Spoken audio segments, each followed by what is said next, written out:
you know he made one of his first cars out of hemp? Henry Ford is banging on I believe it was the hood of it. I don't know why they stopped making them nowadays. Heart disease could be a modern form of scurvy, a condition we already know how to treat. The shocking truth is that our government might be intentionally hiding the solutions. Inventors with revolutionary ideas are being sidelined by big corporations intent on protecting their profits. These groundbreaking technologies offer stories of hope and real risk. What other life-changing miracles are being buried by those afraid of losing their power? Join us as we uncover the discoveries that could transform our lives but are being kept from you. The lost promise of radical inventions. The story of suppressed inventions is full of risk and sacrifice. A saying among inventors is, if an electric current can kill, its creator must endure the same peril.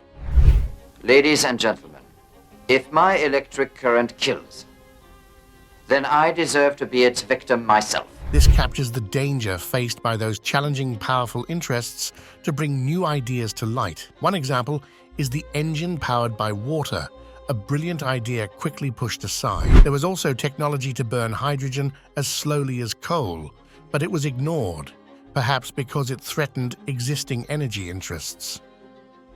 Then there's the Williams X-Jet from the 1980s, made by Williams International.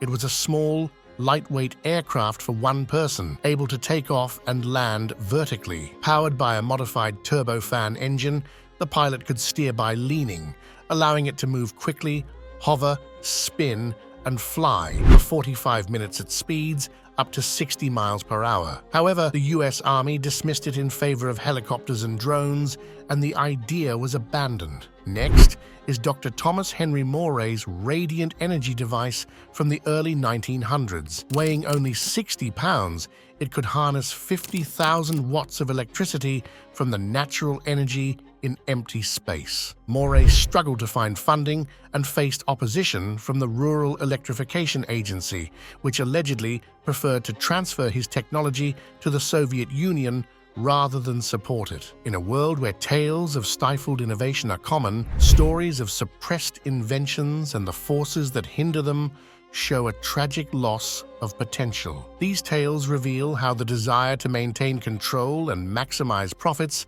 can overshadow technological progress. The story of innovation, curtailed by corporate greed and the pursuit of power, is tragic. Many technologies and advancements might be lost in this struggle, each representing a future not realized. Henry Ford once introduced a revolutionary prototype car made primarily from hemp, called the hemp body car. It used hemp fibers, soybeans, straw, and resin for a light, strong body. The chassis was a mix of hemp and steel, making it affordable, durable, and eco-friendly. Ford's vision was radical: cars made from renewable materials and running on renewable fuel. However, the automotive and fuel sectors, influenced by government policies, showed little interest. The oil industry, in particular, opposed this competitive new product. As a result, Ford's hemp car concept was regulated out of existence. The suppression of hemp ethanol fuel shows how innovations threatening existing market leaders are often discarded. It wasn't a failure of technology or practicality, but resistance from powerful economic forces. If Ford's concept had been accepted, it could have transformed the automotive industry and benefited the environment. Cheaper, lighter vehicles running on sustainable fuel could have changed automotive manufacturing and energy consumption. Yet, these possibilities were unexplored due to the interests of those dominating the energy markets. The tale of the hemp car reminds us of how significant technological advancements can be overlooked or suppressed when they threaten established industries. Henry Ford's innovative creation, which challenged conventional materials with a biodegradable alternative, faced resistance from those controlling traditional resources like steel and oil. Let's look at how some unique people and ideas started to change things. The suppressed breakthroughs of visionary minds. Every company has its own story to tell, including tales of its beginnings and the driving force behind its operations. The Vortex Water Revitalizer, for instance, isn't just a product on the market, it's a tribute to the legacy of Victor Schauberger. This Austrian forester, inventor, and naturalist dedicated a significant part of his life to studying water. He explored how water moves and interacts with its environment, thinking it could reveal new ways to support life on Earth. His ideas about water dynamics and special water filters are still studied and admired by scientists and environmentalists today, who use his theories to help protect our water resources for future generations.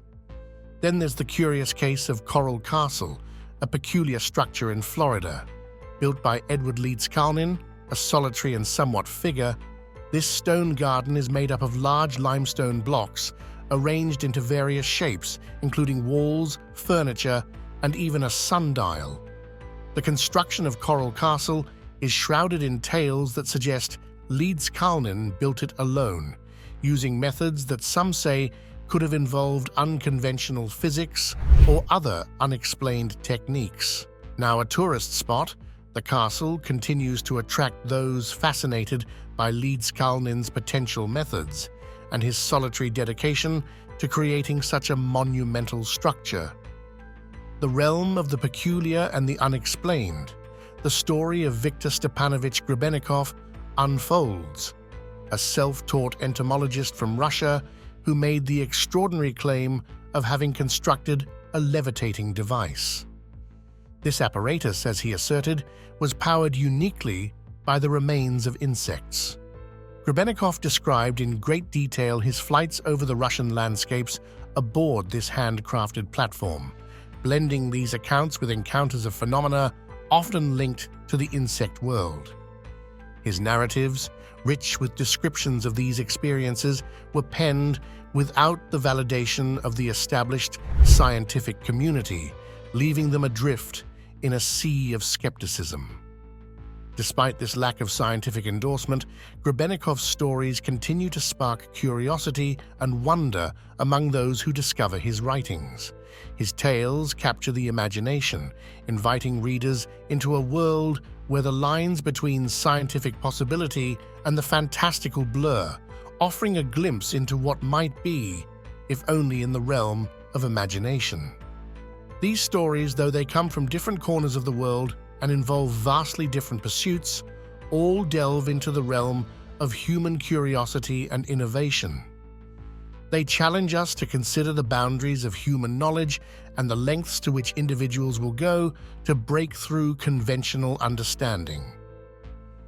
Whether these accounts are viewed as breakthroughs in human thought or mere fabrications, they continue to engage our curiosity and debate. As tales of unusual achievements and unverified claims, they prompt us to reflect on the nature of truth and the human drive to explore beyond accepted limits. Each story, rich with details of personal endeavor and the quest for understanding, keeps us questioning and yearning to know more about the world and the potential that lies just beyond the known. The Cloudbuster, conceived by Wilhelm Reich, an Austrian psychotherapist known for his grand ideas, was a device said to influence weather by controlling a type of energy called orgone. Reich believed that by pointing this device at the sky and connecting it to water, he could pull this energy from the atmosphere to form clouds and cause rain.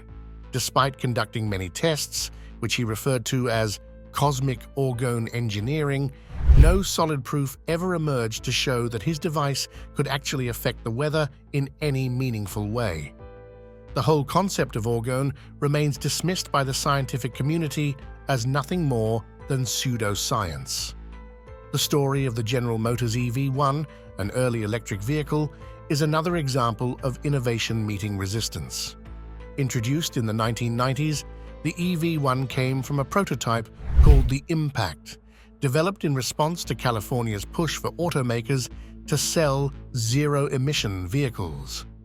Despite a positive reception from those who leased these cars, General Motors eventually decided that the electric vehicle market was too small to be profitable.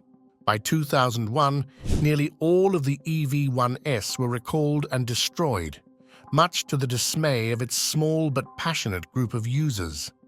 This event is a classic example of how big corporations sometimes abandon innovative projects, even when they show potential due to financial considerations. Project XA, although less known and lacking the public drama of the EV one, faced a similar fate. This project started with promise and the potential to make significant contributions to its field, but fell victim to the common pitfalls of insufficient funding and shifting corporate interests. Projects like these often start with excitement and a burst of publicity, but gradually fade into obscurity when they don't align with the broader economic or strategic goals of their backers. These stories collectively illustrate a rather disheartening cycle where creative ideas are frequently suppressed by practical constraints, economic realities, and a general hesitance to disrupt the status quo. The tales of the Cloudbuster, GMEV1, and Project XA serve as cautionary tales, demonstrating how often innovative concepts are sidelined or completely crushed before they can fully demonstrate their potential. Each narrative not only highlights the struggles faced by inventors and visionaries, but also underscores the broader societal and economic forces that often stifle innovation.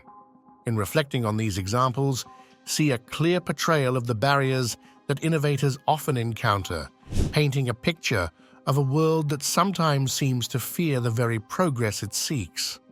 Next, we see what happens when bold ideas meet big obstacles, how corporate interests crush progress.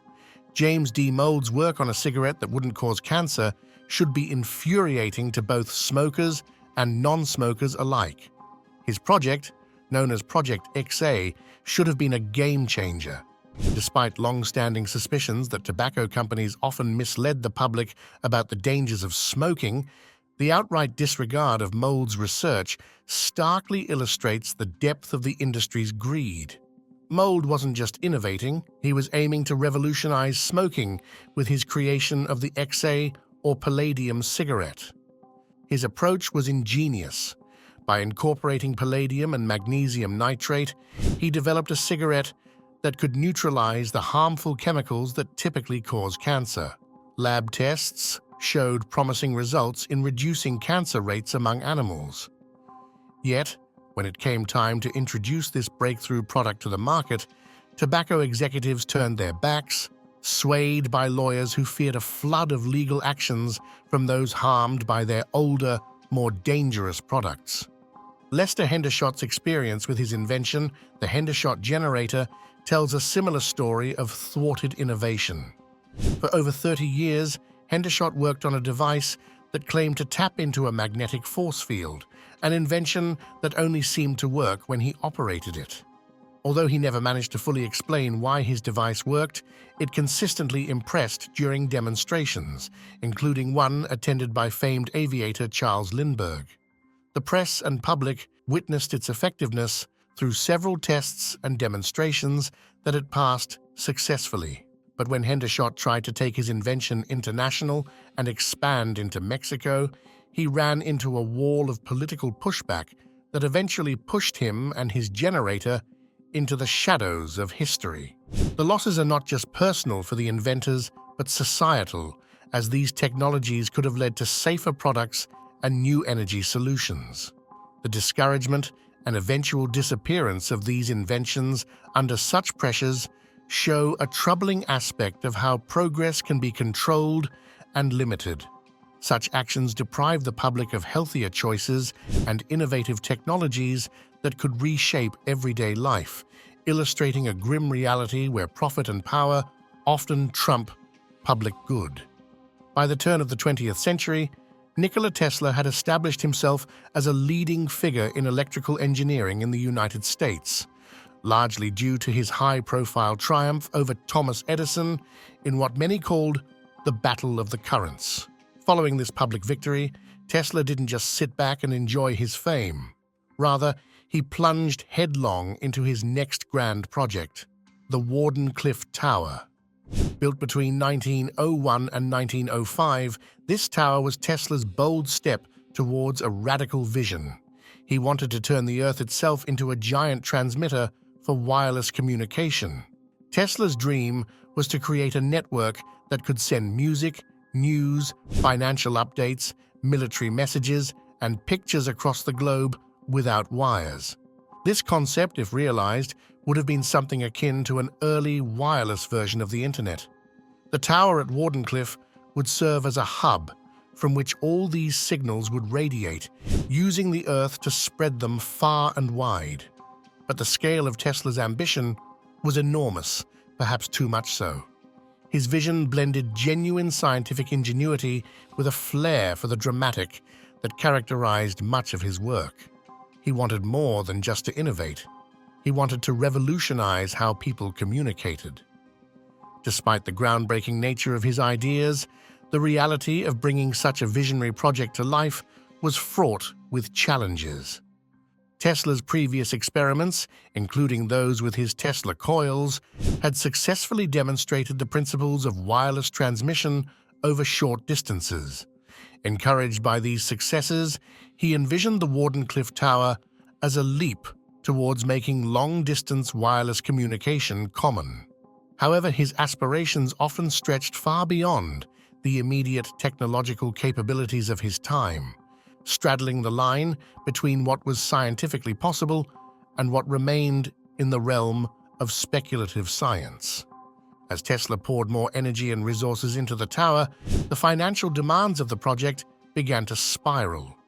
The construction and operational costs accumulated rapidly, and Tesla found it increasingly difficult to secure the necessary funding.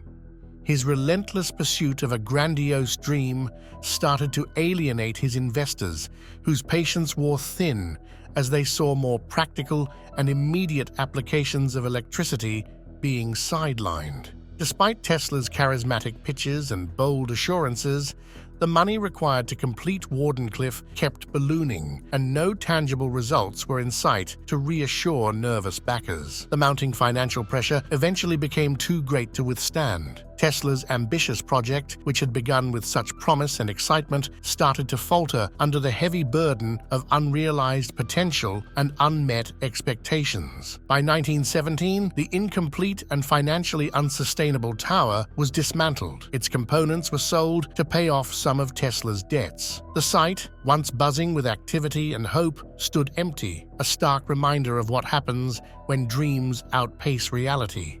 What remained of the Wardenclyffe Tower was a poignant symbol of Tesla's unfulfilled aspirations. It stood as a testament not only to his genius and vision, but also to the pitfalls of reaching too far beyond the grasp of current technology and financial support. Tesla's story at Wardenclyffe is a compelling chapter in the history of innovation, marked by a blend of brilliance and overreach where the line between future possibilities and present realities was ambitiously and perhaps recklessly blurred. Now, we meet inventors whose big ideas stirred big debates.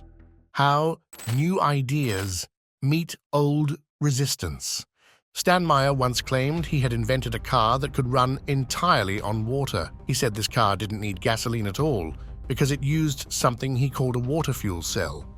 However, many people doubted this claim. In 1996, a court in Ohio decided Meyer's invention was a fake. They said he was lying about what his car could do. This was a harsh blow for Meyer, who had been very proud of his idea. He told everyone that his car could change the world by using only water, which would be a big deal because it meant people wouldn't need to use oil anymore. 3 years later, in 1998, Meyer suddenly died while he was having dinner at a restaurant. He was with 2 investors from Belgium at the time. These were people who had given him money to help build his water car. Right after this dinner, Meyer died unexpectedly. The doctors said he died because of a brain aneurysm, which is like a burst blood vessel in the brain, and it happened because he had very high blood pressure. But not everyone believed this explanation. Some people who liked Meyer and believed in his invention thought these investors might have poisoned him to stop him from spreading his ideas. The story got even more complicated because one of the Belgian investors, Philippe Van Morel, said he had been close friends with Meyer. He said he had supported Meyer financially because he believed in him, and they were good friends. Van Morel was confused and hurt by the rumors that he could have harmed Meyer. He couldn't understand why people would think he had anything to do with Meyer's sudden death. Maya's death fueled many stories and theories. People who supported him couldn't accept that his death was just an accident or a natural cause. They thought it was too suspicious that he died right after a big meeting about his invention. These supporters believed there was a plot to silence him because his car could have changed the way the world uses energy. They thought big companies that sell oil didn't want Maya's invention to succeed because it would mean less money for them. Maya's story shows how hard it is to challenge big ideas and established ways of doing things. When someone comes along with a new invention that could turn everything upside down, it creates a lot of excitement, but also a lot of conflict. People can be skeptical and resistant to change, especially if it affects their interests. This situation is a classic example of what happens when new ideas collide with old fears and interests. It's a reminder that changing the world isn't just about having a good idea, it's also about dealing with the people and powers that might not want things to change. Maya's life and show how tough and complicated it can be to try and make a big difference. Royal Raymond Rife could be seen as an example of an inventor who was not fully accepted by the scientific community.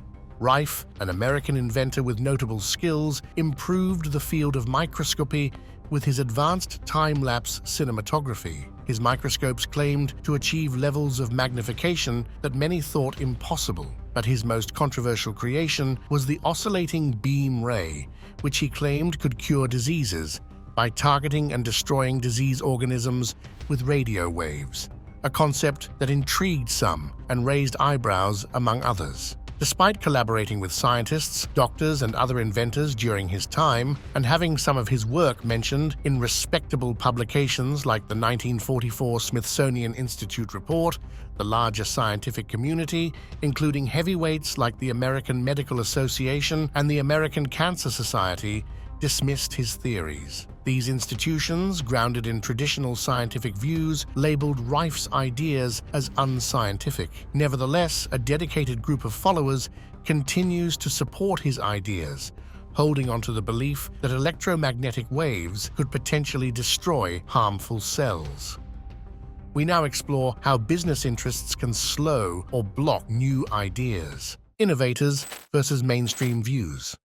Similarly, Thomas Townsend Brown was an inventor fascinated by the idea of using high electric fields to create an anti-gravity effect. Throughout his life, Brown was devoted to exploring this concept, which most scientists consider a misunderstanding of what is actually electrohydrodynamics, essentially the movement of charged particles causing air to move, known as ionic wind. This did not stop Brown from dedicating his career to develop this concept into a practical application for commercial and military purposes.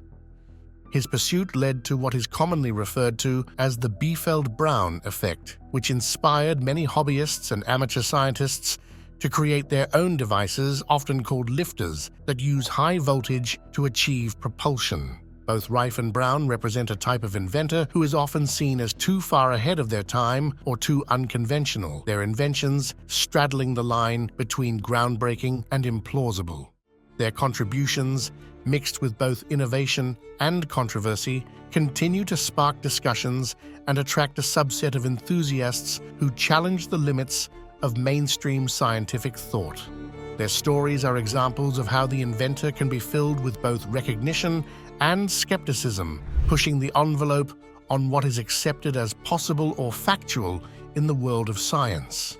These narratives showcase the thin and often disputed boundary between pioneering brilliance and the outskirts of accepted scientific research, weaving a complex tapestry of ambition, proof, rejection, and enduring fascination. The complex world of alternative medicine, the Hoxsey method, stands out as a particularly controversial example. It claims to treat cancer using a mix of herbal pastes and supplements, but no scientific evidence supports its effectiveness. Despite this, it's still promoted, especially online and in Mexico, taking advantage of less strict regulations. This situation highlights how the internet can be used to spread both useful knowledge and misleading information. The ongoing promotion of the Hoxsey method illustrates a persistent fascination with quick and unconventional cures, even when they are not supported by mainstream science. The idea of businesses controlling technology for profit is also evident in the history of the Phoebus cartel. This group of companies deliberately limited the lifespan of light bulbs to increase sales, affecting how long our products last. Even though the cartel was disbanded at the start of World War II, the concept of creating products that need frequent replacement continues to affect us today. This practice shows how corporate greed can influence technological development, often at the consumer's expense. Another intriguing figure is Linus Pauling, a respected scientist who later advocated for high doses of vitamin C to treat cancer. Despite his previous scientific achievements, his new ideas were not accepted by the medical community. Pauling's experience highlights the fine line between innovative science and ideas considered outside the norm. It shows how difficult it can be for new and unconventional ideas to gain acceptance, especially when they challenge established scientific views. The story of cold fusion further illustrates this struggle between new ideas and traditional scientific views. Supporters saw it as a revolutionary energy source that could provide clean energy cheaply, but mainstream scientists dismissed it due to a lack of reliable evidence. This clash is a classic example of how new technologies can be suppressed or discredited, not just by lack of evidence, but also by existing powers within the scientific community who may feel threatened by new discoveries. Paul Pantone's story is an example of how inventors can face major challenges. Pantone claimed he created a technology that could power cars mostly with water. This idea, if true, could have changed the world. However, instead of being celebrated, Pantone faced many obstacles. He encountered legal problems and was even placed in a mental health facility. This harsh treatment shows how powerful groups can react strongly to new ideas, especially when those ideas might threaten existing technologies or profits. Pantone's story is not unique. Many inventors and innovators have faced similar problems. Their stories highlight the complex relationship between new ideas, money, and power. For example, some inventors who develop new medical treatments find their work discredited if it threatens profitable existing treatments. Companies with a lot of money and influence can shape what new technologies get accepted and which ones do not. These struggles show that the path to new technology is not just about making a discovery. It is also about dealing with the interests of powerful groups and institutions. Innovators have to navigate these interests and often face skepticism and control from those who benefit from the status quo. The stories of Pantone and others illustrate that technology development is influenced by human creativity, but also by economic interests and social forces. For instance, a new energy source that could reduce reliance on fossil fuels might be suppressed because it threatens big oil companies. Similarly, a revolutionary cancer treatment might be discredited if it challenges the profits of established pharmaceutical companies. These narratives show that the journey of bringing new ideas to life is filled with challenges. The development of technology involves more than just innovation. It includes dealing with the economic interests of powerful companies and the social dynamics that influence which technologies get accepted.